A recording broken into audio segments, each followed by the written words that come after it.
Beberapa bulan lalu ramai dibicarakan soal rancangan undang-undang penghapusan kekerasan seksual. Orang bilang singkatannya RUU PKS. Gue pikir tadinya tinggal diketok tuh undang-undang. Nggak taunya batal karena fraksi PKS di DPR menolak RUU tersebut. RUU itu mencoba merancang aturan untuk melindungi warga Indonesia dari kekerasan seksual. Tentu saja banyak difokuskan buat perempuan dan anak-anak. Dalam RUU PKS itu misalnya melarang terjadinya pemerkosaan dalam rumah tangga. Hubungan seks harus dilakukan dalam suasana yang setara antara suami dan istri. Artinya dalam kondisi yang tidak memungkinkan, istri punya hak menolak kalau diajak sama suaminya. Misalnya dia lagi sakit, dia lagi nggak nyaman. Suami nggak punya hak tuh untuk maksa-maksa. Kalau dia maksa terus-terusan itu terjadi perkosaan dalam rumah tangga namanya. Tapi rupanya klausul kayak gitu yang menjadi penolakan keras PKS. Dalam pandangan mereka, ini mungkin ya, seorang perempuan yang menikah tidak lagi berhak untuk mengontrol tubuhnya sendiri. Bahkan menolak suami dengan alasan sakit saja, mereka nggak perbolehkan. Makanya undang-undang itu ditolak. Gue sih curiga, pandangan soal relasi seks antara suami dan istri jenis ini diwakilkan oleh Tengku Zulkarnain yang pernah diungkapkan dalam acara di televisi. Nah, lo nonton videonya nih. Besok entah lusa. Nggak bisa gitu. kalau Tidak hasrat bisa. sudah mau ya mesti. Ya tidak Si bisa istrinya seperti diam aja itu. tidur aja Ya nggak tidak sakit. bisa seperti itu. Itu namanya memaksakan kehendak. Makanya kami menolak. Nah, karena PKS menolak, sebagai gantinya mereka mengajukan sebuah rancangan undang-undang yang disebut dengan Rancangan Undang-Undang Ketahanan Rumah Tangga. Gue kemarin coba baca-baca draft akademiknya sih. Dalemin pasal-pasalnya ada apa sih? Maksudnya apa sih undang-undang itu?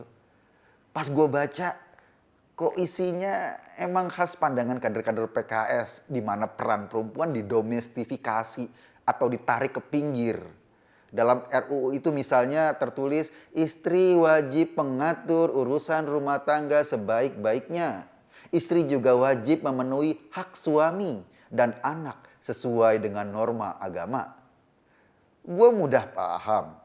Maksud pasal ini, ya istri wajib ngurusin persoalan cuci, setrika, dapur, bersih-bersihin rumah, ngerawat anak, dan lain-lain. Dalam pasal yang sama juga tertulis dengan jelas, istri wajib memenuhi hak suami.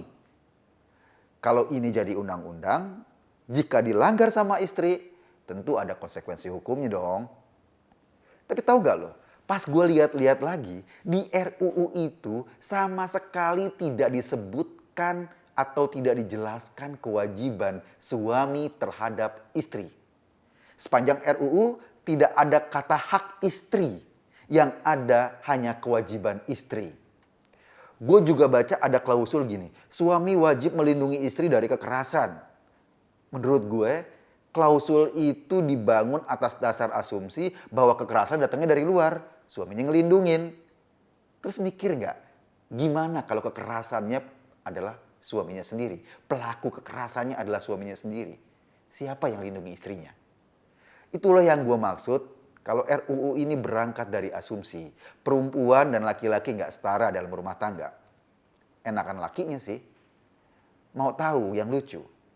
Ini namanya RUU Ketahanan Rumah Tangga. Tapi sama sekali nggak diatur soal poligami. Seru kan? Padahal kalau lo lihat data perceraian di KUA menunjukkan sebagian besar perceraian terjadi karena adanya orang ketiga. Ada yang mau poligami, ada yang sudah jalan, ada yang baru niat. Tapi persoalannya itu yang banyak menjadi penyebab perceraian. Kenapa kok rancangan undang-undang ketahanan rumah tangga, namanya ketahanan rumah tangga, tapi nggak memasukkan poligami dalam peraturannya. Padahal poligami itu adalah penyebab kerusakan rumah tangga. Aneh nggak lo sih mikirnya? Ini kan namanya menghina akal sehat kita. Apa karena kader PKS biasanya setuju dengan poligami? Dengan anggapan bahwa poligami itu sesuai dengan ajaran agama.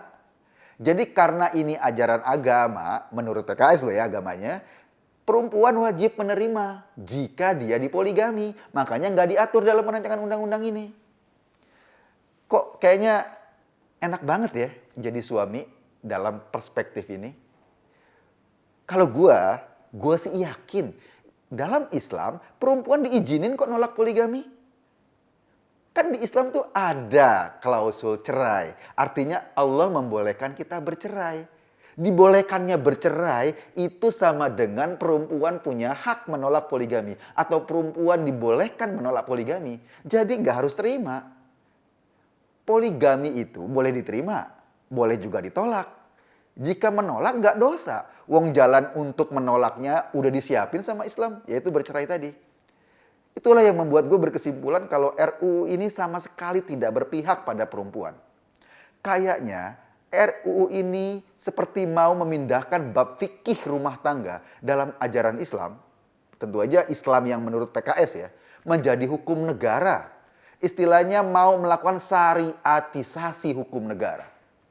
Draft rancangan undang-undang ini juga memasukkan kata kafalah yang artinya menanggung. Gue coba search di KBBI, Kamus Besar Bahasa Indonesia, kata kafalah ini.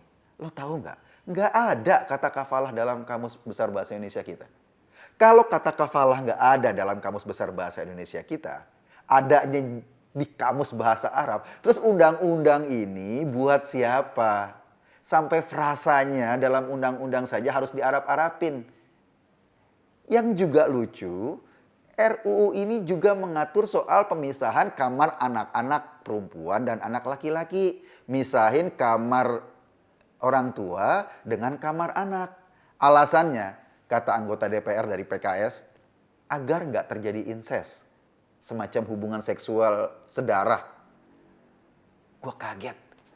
Lu bayangin nggak cara mikirnya? Kok ujung-ujungnya seputar selangkangan terus? Kalau ada keluarga yang ekonominya cukup, gue punya duit banyak, gue punya anak, ya gue bangunlah rumah sesuai dengan kamarnya cukup buat anak-anak gue. Jadi setiap anak punya satu kamar. Terus kalau ada keluarga yang duitnya pas-pasan, mau bangun kamar duit dari mana? Rumah aja masih ngontrak. Emangnya negara mau nyiapin buat warganya, nyiapin kamar buat warganya? Kan enggak.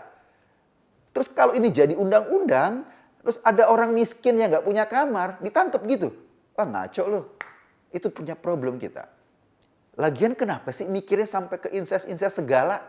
Dari banyak kasus kamar yang kurang, sehingga orang tua tidur sama anaknya atau kakak tidur sama adiknya. Berita soal bapak yang mencabuli anak perempuannya kan dilakukan oleh caleg dari PKS. Jadi incest itu pernah dilakukan oleh kader PKS. Jadi jangan karena ulah kadernya sendiri terus seluruh rakyat Indonesia direpotin, dibikinin aturan undang-undang, diatur aja sama aturan partai gitu. Nah, gue sih aneh aja. Urusan dapur, sumur, sampai kasur harus diurus negara. Negara masuk ke ruang privat warganya. Tapi saat negara mau ngelindungin jangan sampai ada orang diperlakukan atau terkena kekerasan seksual dari orang dekatnya, dari suaminya atau dari ayahnya, terus ditolak sama PKS. Aneh kan? Nah, jika pandangan kayak gini mendominasi di Indonesia, gue kesian sama perempuan. Mereka akan makin terpinggirkan, hidupnya makin merana. Dan yang repotnya, kadang-kadang distempel demi agama. Dan yang gue sebel, yang paling ngotot mengajukan rancangan undang-undang ini ke DPR justru para perempuan. Tentu aja ya mereka perempuan dari PKS. Lo coba pikirin. Kalau lo harus mengajukan hukum atau mengajukan rancangan aturan yang akan bikin lo sengsara. Gue sih nolak. Gue yang cowok aja nolak apalagi perempuan. Gitu aja. Makasih.